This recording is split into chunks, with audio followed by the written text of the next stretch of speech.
je voudrais demander à nos collègues du Togo si en fait le président Faure Eyadema veut transformer le Togo en royaume. Parce que son père était président du Togo. Son père, que Dieu ait pitié de son âme, meurt. C'est son fils qui devient président. Le fils qui devient président, il ne veut pas quitter la tête du Togo. Je le dis parce que ce que je souhaite pour mon peuple, le Sénégal, c'est ce que je souhaite pour le peuple togolais.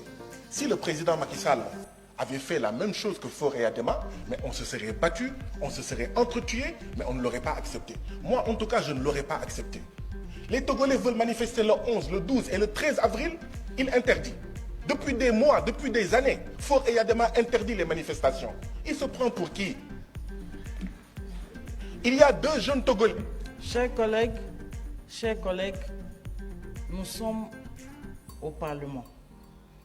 Si vous voulez adresser des critiques, faites-le avec le respect des chefs d'État et des pays. Poursuivez. Madame la Présidente, je souhaiterais que le président du Togo ait beaucoup plus de respect pour son propre peuple. Il y a deux jeunes qui ont été condamnés pour outrage parce qu'ils ont dit, je cite, « Monsieur le Président, le Togo n'est pas votre propriété. » Et nous, on doit venir ici et ne pas parler de ça. Si je n'en parle pas, ça veut dire que je souhaite la même chose pour le Togo. Je souhaite la même chose pour la Guinée ou pour le Cap-Vert. Madame la Présidente, mon problème, c'est que les élections législatives, c'était le 29 avril. Le 19 avril de la même année, l'Assemblée nationale adopte une nouvelle constitution. 10 jours avant.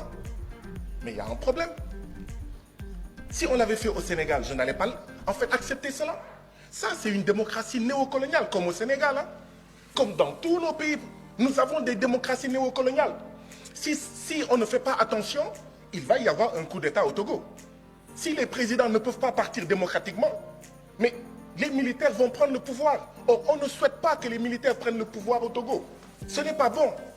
Il faut laisser les populations, d'accord, manifester leur point de vue, manifester, faire des manifestations, etc.